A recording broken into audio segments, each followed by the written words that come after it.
वो सीधा मेरे चैम्बर में घुसा, कॉन्फिडेंट, मस्कुलर, डिटर्मिनेशन उसके चेहरे पे साफ दिखाई दे रही थी। अर्जुन 19 साल का लड़का MMA फाइटर बनना चाहता था। प्रोफेशनल करियर उसका शुरू होने ही वाला था और वो सिर्फ एक चीज मांगने आया था, लेजिक सर्जरी। उसने बोला, डॉक्टर साहब आज करो, नंबर स्टेबल है, हेल्थ परफेक्ट है, एज भी 18 से ज्यादा है। MMA को लेके उसकी आंखों में ख्वाब थे, जुनून था, हर रोज केज में उतरना और उसके साथ में थिक ग्लासेस या कॉन्टैक्ट लेंसेज का झंझट। It was genuinely frustrating for him. लेकिन जो मुझे पता था वो उसे नहीं पता था, और अगर मैंने उस दिन हाँ बोल दिया होता तो शायद मैं उसकी जिंदगी बर्बाद कर देता। आज का वीडियो स्पेसिफिकली उनके लिए है जो सोच रहे हैं मेरी एज 18 की हो गई है तो फिर लेजिक कराऊं या ICL कराऊं। आज मैं आपको वो पूरी लिस्ट दूंगा जो एक रिस्पॉन्सिबल आई सर्जन देखते हैं सर्जरी के लिए हाँ बोलने से पहले, और ये भी बता दूंगा कि कुछ प्रोफेशंस में इन सर्जरीज के बाद में क्या रिस्क होता है। सच ये है 18 सिर्फ एक मिनिमम एज है, एलिजिबिलिटी डिसाइड करने वाला सबसे छोटा फैक्टर। बाकी क्राइटेरिया मिस करो तो सर्जरी फेल या डेंजरस भी हो सकती है।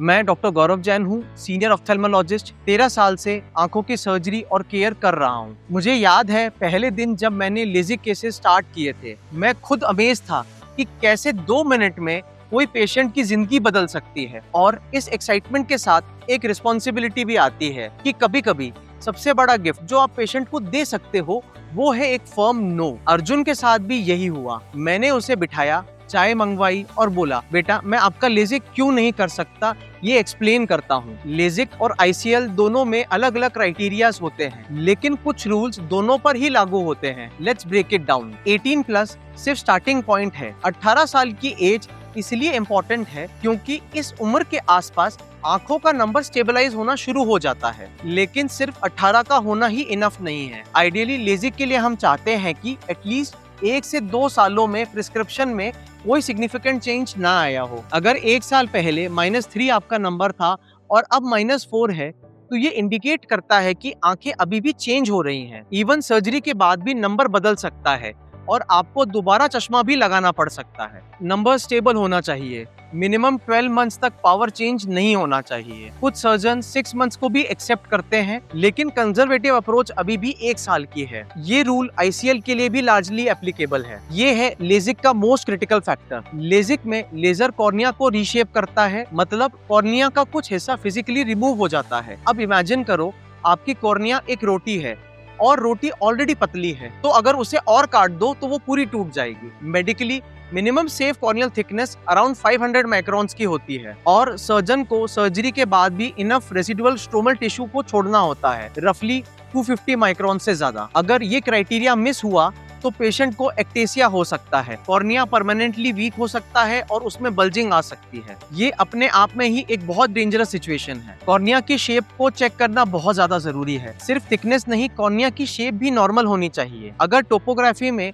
अर्ली केरेटोकोनस या इर्रेगुलर एस्टिग्मेटिज्म दिखे, लेजिक स्ट्रिक्टली कॉन्ट्राइंडिकेटेड है। ऐसे कुछ केसेस में ICL ऑप्शन हो सकता है, लेकिन वो भी कैवियाट्स के साथ। ये एक रीजन है कि सिर्फ अच्छी मशीन का एडवर्टाइजमेंट देखकर सर्जन चूज मत करो। सर्जन को आपकी फुल वर्कअप करनी चाहिए। लेजिक के बाद ड्राई आईज एक वेरी कॉमन साइड इफेक्ट है। अगर पहले से ही सीवियर ड्राई आईज हैं, तो लेजिक के बाद प्रॉब्लम ड्रास्टिकली वर्सन हो सकती है। इस केस में ट्रांस PRK या ICL ही बेटर अल्टरनेटिव्स हैं, but we have to proceed with caution. Dim light में अगर प्यूपिल बहुत ज्यादा डायलेट होता है, समटाइम्स 7 to 8 मिलीमीटर्स तक, तो लेजिक के बाद रात को हेलोज और स्टारबस्ट दिख सकते हैं। हालांकि मॉडर्न प्लेटफॉर्म्स ने इस प्रॉब्लम को काफी हद तक रिड्यूस कर दिया है, लेकिन इसका इवेल्युएशन आज भी उतना ही इम्पोर्टेंट है। कोई भी active eye infection, severe allergies, retinal issue, glaucoma suspicion, इन सब में सर्जरीज को होल्ड किया जाता है। सिस्टमिक कंडीशंस जैसे अनकंट्रोल्ड डायबिटीज या ऑटो इम्यून डिजीजेस भी सर्जरीज की हीलिंग और आउटकम्स को इफेक्ट करते हैं। सच ये है ICL के लिए भी एंटीरियर चैम्बर डेप्थ एडिक्वेट होनी चाहिए, एंडोथेलियल सेल काउंट नॉर्मल होना चाहिए और age plus refraction stability check होती है। ये लेजर नहीं है, लेकिन रिस्ट्रिक्शंस फिर भी है। ICL एक आर्टिफिशियल लेंस है जो आंख के अंदर लगाई जाती है, कॉर्निया को टच किए बिना। ये हाई मायोपिया जैसे -8 से -20 तक के लिए स्पेसिफिकली यूजफुल होते हैं, जहां पर लेजिक सेफ नहीं होता है। लेकिन ICL के लिए भी चेकलिस्ट है। पहली बात, एंटीरियर चेंबर की डेप्थ कम से कम 2.8 mm होनी चाहिए।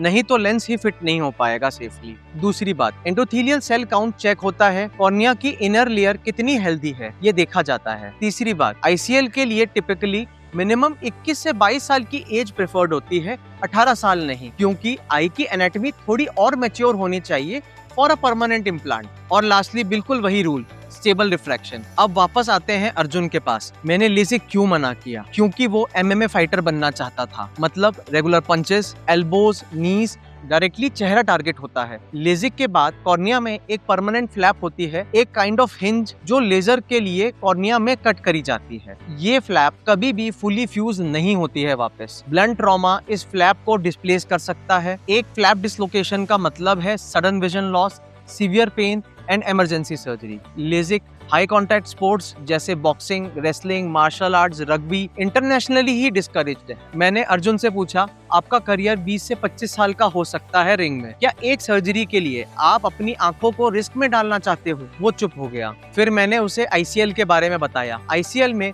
कॉर्नियल फ्लैप नहीं होता है, पर आईसीएल के साथ भी रिपीटेड सीवियर फेशियल ट्रॉमा के लॉन्ग टर्म इम्प्लीकेशंस हो सकते हैं। सच ये है, आईसीएल एक परमानेंट इम्प्लांट है। सीवियरली हाई कॉन्टैक्ट स्पोर्ट्स में repeated direct trauma can still pose a risk to the implant and to the eye overall. जो भी डिसीजन है वो इंडिविजुअलाइज्ड होना चाहिए, वन रूल फिट्स ऑल नहीं हो सकता है। तो बॉस, क्या होता अगर मैंने हाँ कह दिया होता? मैंने अर्जुन को कंफर्टेबल कॉन्टैक्ट लेंसेज रिकमेंड किए, डेली डिस्पोजेबल्स, स्पोर्ट्स फ्रेंडली। उसे क्लियरली एक्सप्लेन किया कि एलिजिबल होने का मतलब रिकमेंडेड होना नहीं होता। वो समझा, ग्रेटफुल था, उसकी करियर प्लानिंग इंटैक्ट रही, आंखों के लिए कोई अननेसेसरी रिस्क नहीं लिया। तो दोस्तों, अगर तुम लेजिक या आईसीएल का सोच रहे हो तो ये सवाल अपने सर्जन से जरूर डिस्कस करने हैं। क्या मेरी कॉर्नियल थिकनेस एडिक्वेट है? क्या कॉर्नियल टोपोग्राफी नॉर्मल है? मेरा नंबर कितने समय से स्टेबल है?